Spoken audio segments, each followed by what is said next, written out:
Mary Yost is the editorial page editor at our Columbus Dispatch and has been for over a year now. She was previously with Columbus CEO magazine and was a Dispatch reporter from 1973 to 1992. In between her journalism careers, Mary handled public affairs for the Ohio Hospital Association. She graduated from The Ohio State University and has been a lifelong Columbus area resident, living in Gahanna now.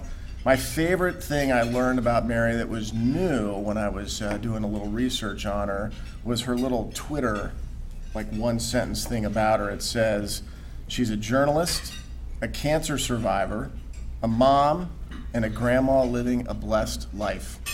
Let's welcome Mary Yost to Columbus Rotary.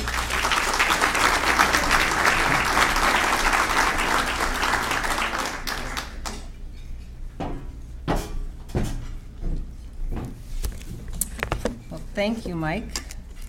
You did surprise me a little bit with the Twitter description.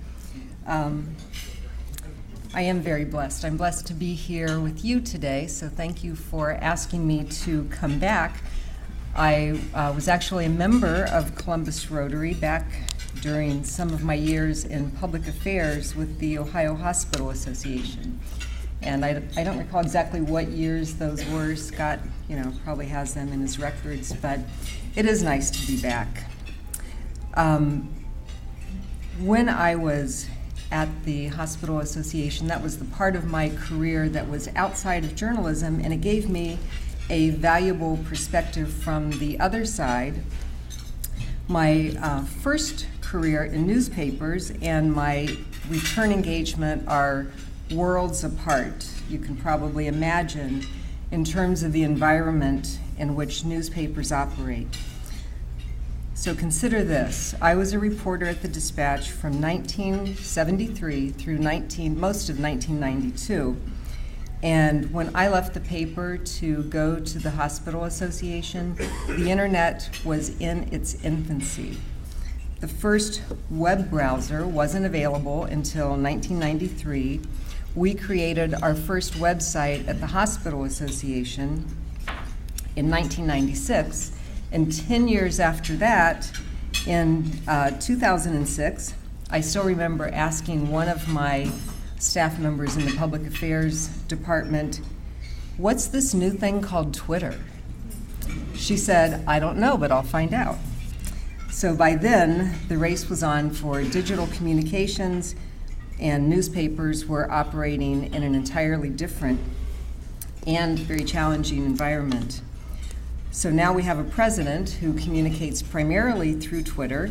He calls journalists like me the enemy of the people, and he labels any news report that he doesn't like as fake news. So in my first stint at the Dispatch, layoffs were unheard of. If they happened at all, they were small and rare. They weren't, dozens of people. Back then, television news was the competition that newspapers worried about. From the 1970s through most of the 1990s, there were declines in newspaper circulation, but they were attributed more to more people watching television news and preferring to get their news, local, national, and world, from television. But by the mid to late 1990s, do I need to move that closer? Oh, thank you. By the mid to late 1990s, the rapid growth of web-based information began to change the market forces and the business model for newspapers across the U.S. and around the globe. Major advertisers started to realize that they didn't need to buy expensive newspaper ads to reach their consumers. They could do it cheaper with their own websites. So that meant instead of newspapers being able to support their operations largely through ad sales, they had to rely increasingly on revenue from subscriptions. And they had to keep raising the price of those subscriptions, as I'm sure most of you are painfully aware of. Newspapers also couldn't concentrate just on their core production model of ink on paper and home delivery. They had to compete in the digital universe with everyone else. And that meant even competing, and continues to mean today, even competing with themselves to break news online before they can get it on paper and printed and delivered to your doorstep. So the Dispatch newsroom that I returned to in January of 2018, after 4 years of another position at a Dispatch-owned publication, Columbus CEO magazine, it wasn't much different, it was much different than the newsroom that I left 26 years earlier. So let me share a few statistics that will just kind of demonstrate how much things had changed. Between 2000 and 2016, newspaper advertising revenue fell from $65 billion to less than $19 billion, 70%. From 2004 to 2018, almost 1,800 newspapers went out of business across the United States, leaving 200 counties with no newspaper and half the counties in the nation with only one newspaper. That's according to a North Carolina study that was reported earlier this month in the Wall Street Journal. And for most of the 300 newspapers that are tracked by the Alliance for Audited Media, circulation fell for all but a few newspapers between 2018 and between 2012 and 2018. For national newspapers like the Wall Street Journal, the Washington Post, the New York Times, their circulation drop was about 29%. For major metro papers like the Chicago Tribune, the decline was more like 41%. I don't have the particular stats for the Dispatch, but I don't have any reason to believe that our numbers are bucking that trend. So it shouldn't be surprising that the number of newsroom employees is also in decline. From 2008 to 2017, the number of newsroom employees at U.S. newspapers dropped by about 45%, from 71,000 to 39,000. At the Dispatch, the newsroom has shrunk from about 250 people, and this is just in the newsroom, the reporters and the copy editors.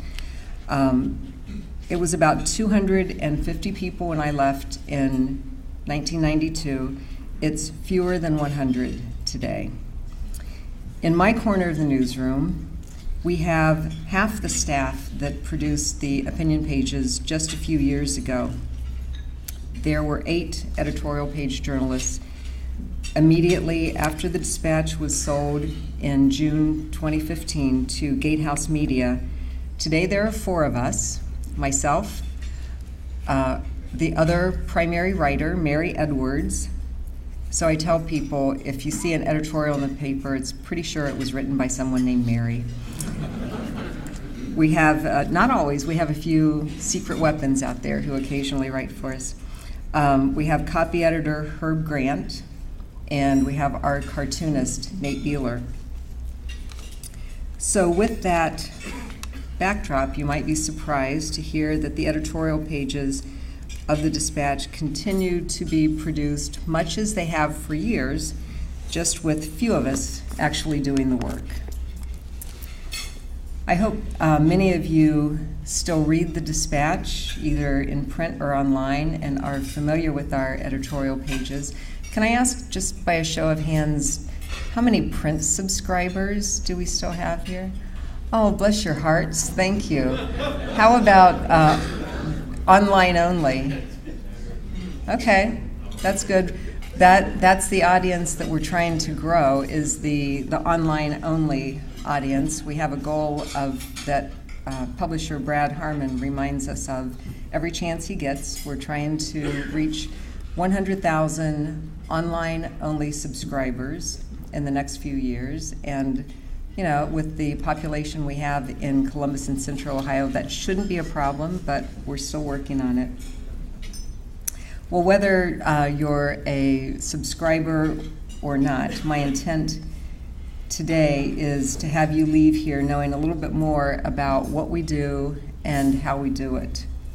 So with the opinion pages, that section, we have 3 full pages at the end of the Metro section in the paper, Monday through Saturday. We have an extra page on Sunday, and on Sunday we have our own section, that thing called the conversation. So having an extra page and a section front allows us to write longer editorials on Sunday, and our intent is that those are our most impactful editorials, the ones that we care most deeply about. We also have a weekly column that we run on Sundays. It's called The Inside Story, and that's from Executive Editor Alan Miller. So there are 3 main components to our pages: the opinion page, the letters to the editor page, and the forum page. For the opinion page, we write the lead editorial every day. That's 7 days a week. We don't work 7 days a week. Sometimes it feels like it, but that's, between Mary and I, typically she's the workhorse. She's in a given week writing 4 editorials. I'm writing 3.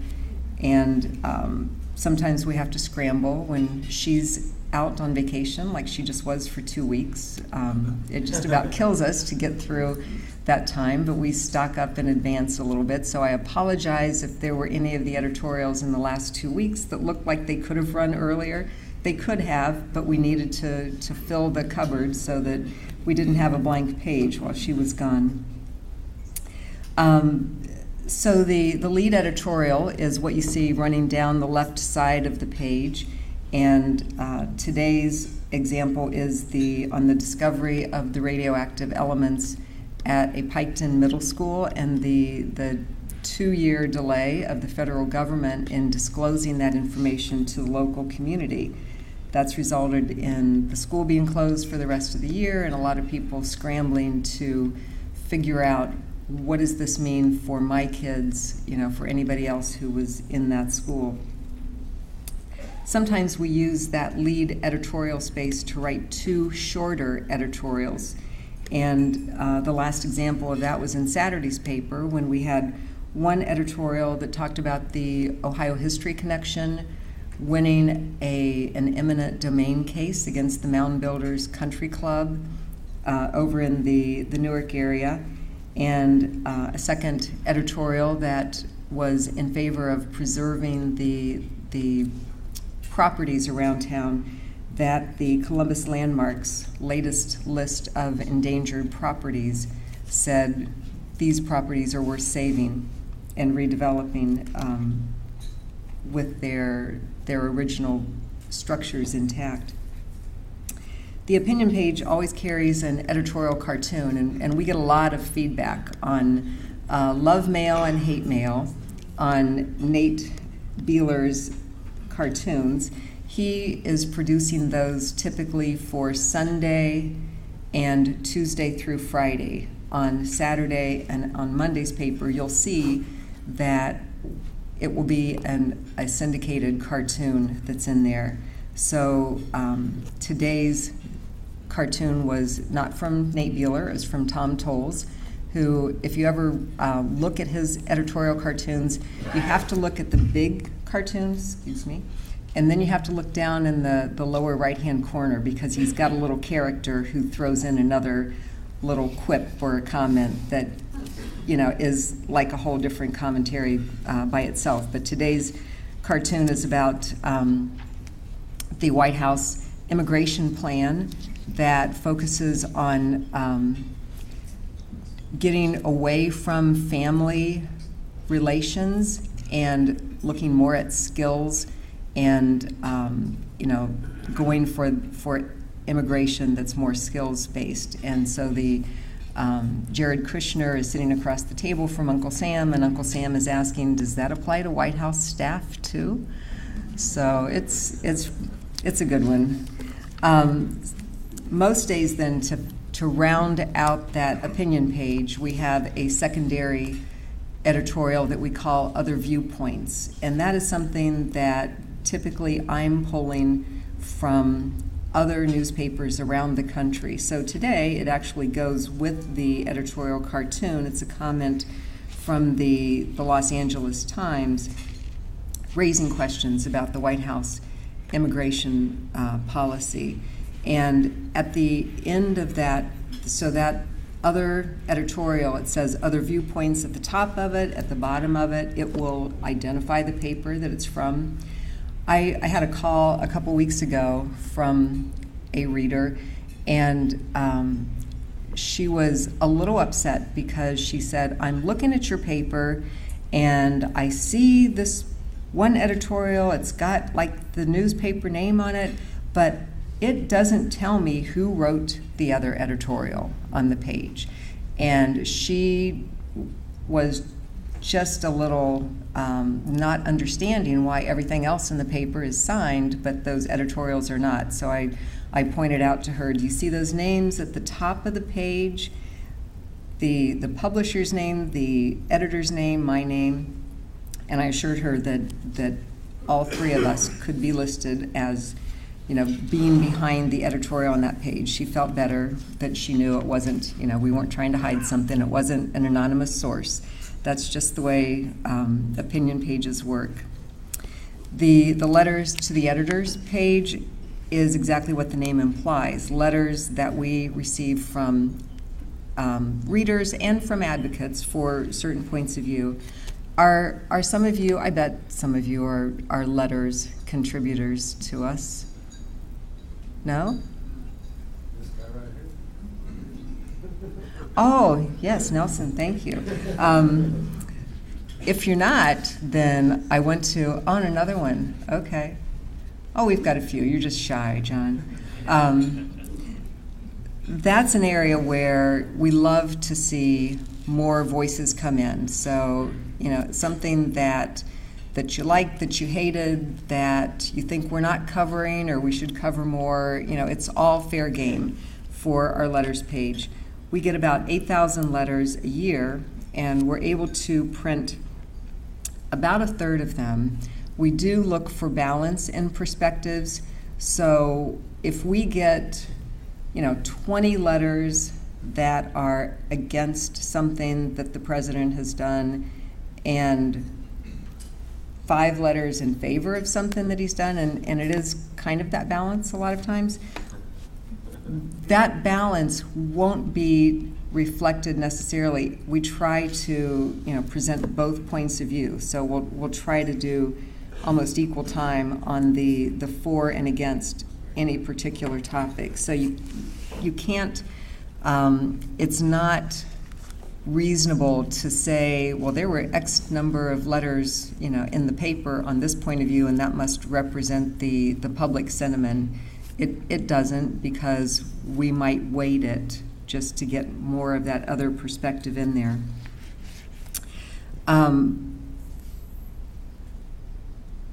Finally, the forum page is our third page, and it's typically 2 op-ed columns a day.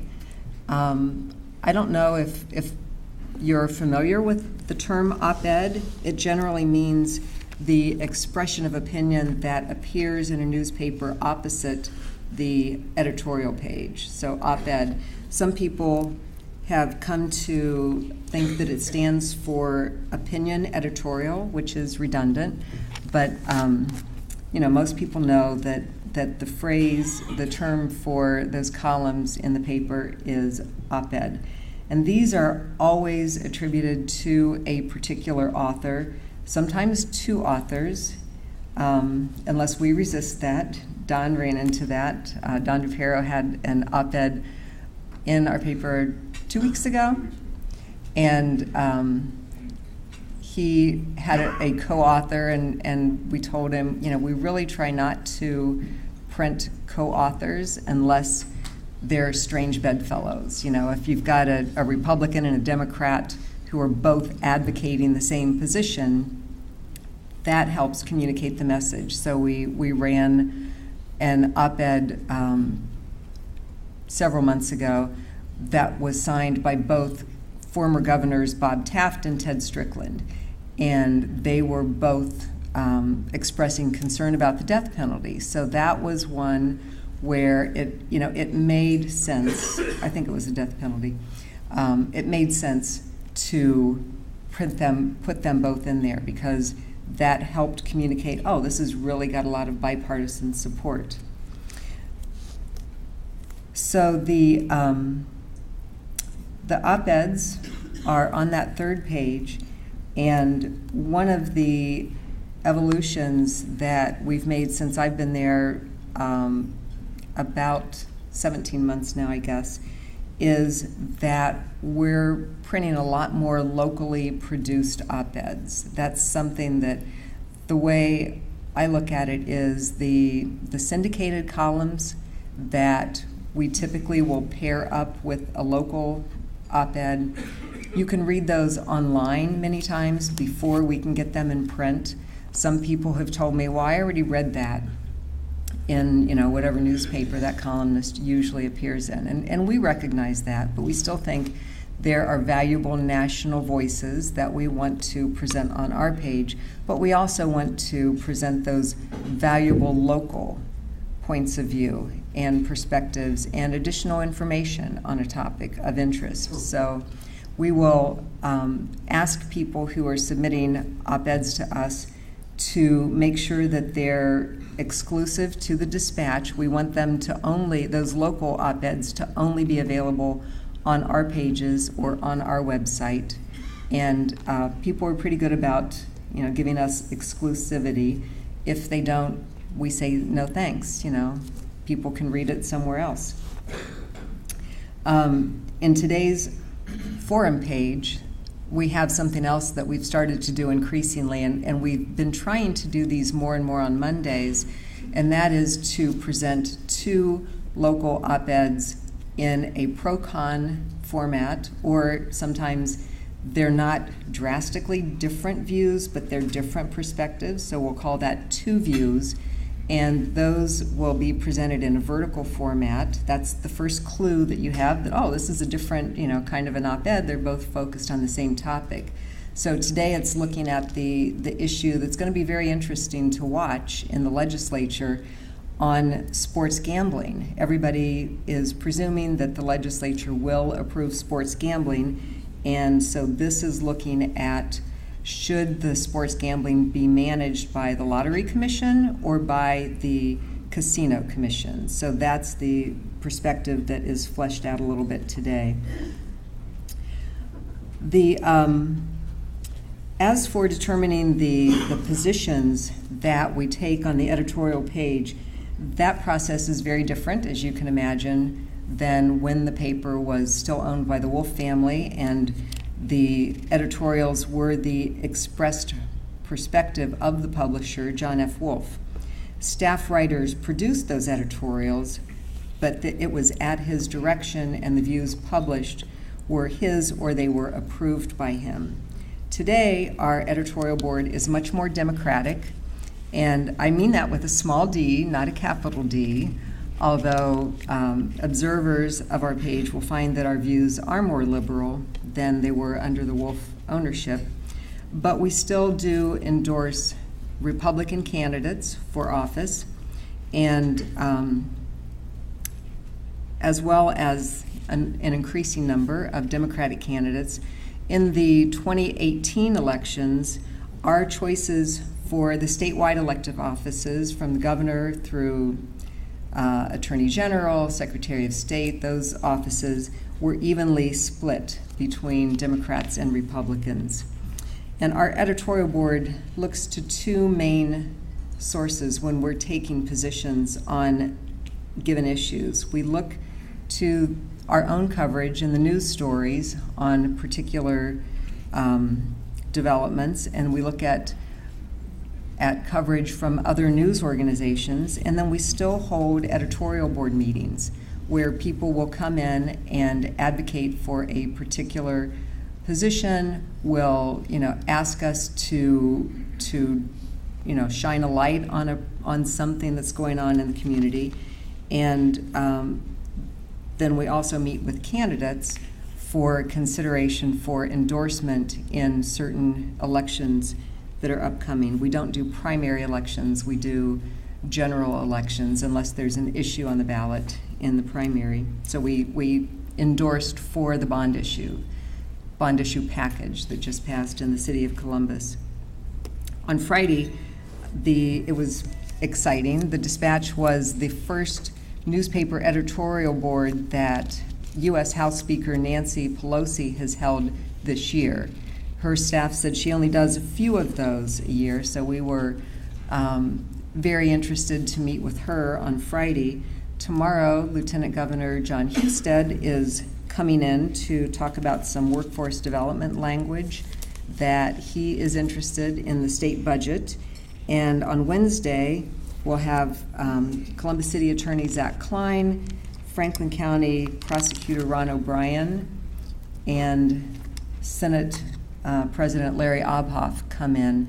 So that's another good example where we've got an issue with bipartisan support. Zach Klein is a Democrat, Ron O'Brien and Larry Obhoff are Republicans. They are working together and in support of language that's pending in the Senate, Senate Bill 3, that has to do with drug sentencing, and this is taking a lot of the focus of what was State Issue 1 in the 2018 elections that was rejected as a constitutional amendment by voters, but now they're looking at it as state legislation, and they're coming in to ask for our support on that.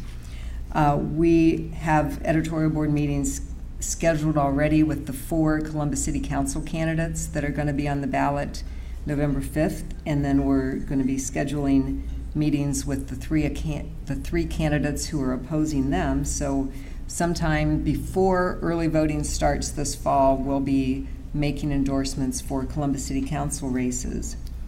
I just want to kind of wrap up here before we get to some questions by saying that our purpose in all of this is not to be preachy, but to encourage conversation with our readers on issues that we believe are important to all of us, whether they're in Columbus, in Washington, D.C., or somewhere else in the world. And I remember a few years ago, many years ago, more than I want to admit probably, when I was covering the courts for the Dispatch, and I shared a press room in the basement of the courthouse with longtime courts reporter Harry Franken for the Citizen Journal. And as I would be going about my day in the halls of the courthouse and the elevators and the cafeteria, I would hear people say, talking about the Columbus Citizen Journal, which was the morning newspaper at that time, they would say, "Hey, did you see that CJ editorial?" My goal now is to hear from more and more people, "Hey, did you see that Dispatch editorial?" I hope that happens. I hope maybe that's something that you feel when you're reading our paper. And now I hope you have some questions so that we can continue the conversation.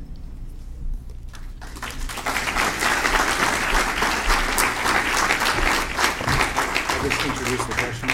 Okay. Thank you, Mary. Thank you so much for being our guest speaker today. And glad I saw a lot of hands go up for who actually reads the physical paper, not just the digital paper. And that we have a few shy people. I think you called John Mariotti shy for being one of the persons. Well, he didn't raise his Is that our hand John right Mariotti? I think what's most telling about the shrinkage in readership and reporting is just how much that's safeguarded our communities here and everywhere to have a strong reporting group. And so sad to hear the number decline, just glad there's still 100 plus in the newsroom. So thank you for that. We're going to take a few questions. Other than my editorial and John Mariotti, I see Galen Graham all the way back there. Questions only, please. What role, if any, does Gatehouse Media play in the editorial decisions and content? None. They And that's one of the things, that was one of the questions that I had when I was talking with Brad Harmon about taking this position, was what kind of input will they have? But they do not dictate our editorial coverage, and they also don't dictate the newsroom coverage. There will occasionally be a joint project that we might be working on with other Gatehouse papers, but I don't hear from Kirk Davis. I don't get any kind of editorial direction.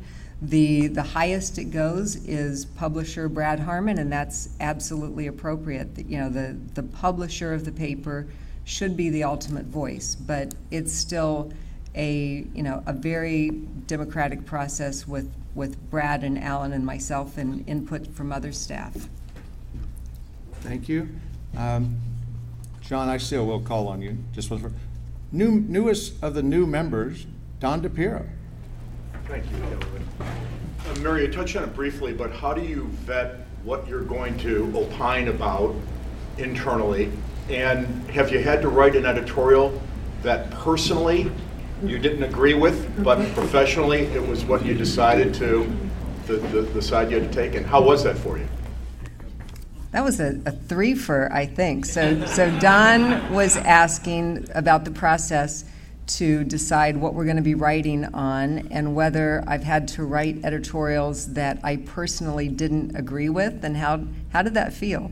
So the process is we meet a couple of times a week, and then there's constant communication as stories develop. So this morning we meet internally with our editorial team, and that's the four folks that I mentioned. We have a new member to that team who is a web producer, and I'm hoping that will help get more of our stories, make sure that we get them posted not only on our website, but also on Facebook and Twitter and all of that. But we go over stories that have been in the paper in recent days. We talk about what we think should be our commentary. And this is, again, at a lower level. Brad Harmon and Alan Miller aren't in those meetings. But then on Wednesdays, we meet with Brad and Alan and our full staff, and we're looking on Wednesdays, we're looking primarily towards Sunday. What's our, we come out of that meeting with a clear understanding of what's our Sunday editorial, who's going to write it, what are some of the points that we want to make in that editorial, and then we try to kind of map out the rest of the week going through the coming Monday. So those two weekly meetings, and then as stories develop, then there might be a conversation with Alan Miller. Occasionally Brad will pass something along that he'd like to see us comment on apart from a meeting, and we just kind of try to be as flexible as we can to make sure that our commentary is timely and appropriate and something that we all agree on. I haven't had too many where I've had to hold my nose while I'm writing the editorial. What Mary Edwards and I have a really good working relationship. There are some issues that she is more expert on because of some of the beats that she had as a reporter. There are some areas that I have a little bit more input in. So if it's something more business related, healthcare related, maybe, those are probably the big areas that I tend to take, and Mary does a really good job on education related editorials, environmental issues, and we both kind of sometimes we flip a coin on some of the other ones. So it's a pretty good team. So Don got three. Rick Studer, a question? One editorial comment, the output, the quality and quantity output, I think with the small staff is just incredible. So bravo to you all. Thank you. clarification, the Nancy Pelosi and all the other folks that you say regularly come in and meet with the editorial board, they're meeting with just the four of you? The way that our editorial boards work is that we will also invite in news reporters who are covering a particular issue. And we always tell people up front that we consider the editorial board meetings to be on the record and that we will invite in a news reporter or two. So for Nancy Pelosi, we had Randy Ludlow, who was covering her speech that night at a Democratic dinner. And then by phone, we also had Jack Torrey and Jessica Weirman from the Dispatch Washington Bureau, who were plugged in that way. So it was a full room. Makes sense. I just to think of the four of you processing all that was just mind-boggling. So thank you. And I apologize. Thank you, Rick. This mic, this light over here I don't see as well. Is anyone raising their hands on this side? Okay, Vice President Disruption, Mike Rankin. Thank you very much. Mary, there's oftentimes a dispatch series, investigative series on different things, and then there'll be an editorial tied into that. Does that happen every time, or just how is that decided? So Mike is asking about the relationship between when there might be a series of investigative stories by dispatch staff and then an editorial following that, and whether that happens every time.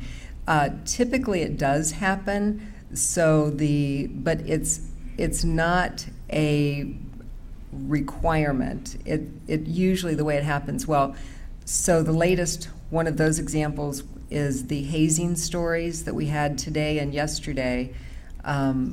And we might hear about those in advance. I'm trying to think what day it was. There was one day last week that Mike Wagner is the person in the newsroom who knows how to make popcorn in the popcorn machine. And he knows that I love popcorn, and the popcorn machine is on our floor, it's not on his floor. So he brought a bag of popcorn in one day last week, and he said, "This is a bribe. We've got a series coming up, or a package coming up on hazing." And I said, "Great topic, you don't need to bribe for that. There aren't bribes typically, but popcorn will get you on my right side." I think everyone was taking a note when you said popcorn. One I've not called on yet, the ever shy John Mariotti. Rick, you already commented. What I was going to do was compliment you, but I want to challenge you to give us how you feel when you are writing about things in a political divide like we have in our country. So extreme. You know, it used to be you could pick a middle position and probably please a lot of people. Tell us how you feel about that when you have to wrestle that kind of thing to the ground. So John is asking about what it feels like when we're writing about some of the situations where our country is so divided, and we have to take a particular point of view that's on one side or the other. It's it is challenging because, again, we don't mean to be preachy, but sometimes we feel like we got to preach. And typically it's not from a political perspective, it's from a perspective of what feels like the right thing, what should be happening, and so we also like to recognize things that are positive and lift things up in the community that we think, isn't this great? That, one of those was the Blue Jackets, how far they went in the playoffs this year, and the editorial that we had on that talked about how they're showing us, what can be done when you're, believe in yourself, and we can apply that to a lot more things. I asked, before coming in here, I asked someone to tell me what are the 3 most popular editorials that have appeared in our pages based on web hits. We don't know based on print readership, but on web hits we can tell, which stories are getting the most hits, which editorials are getting the most. And since I've been there in January 18, our three most popular were, two of them were endorsement editorials. One was for Richard Cordray for governor.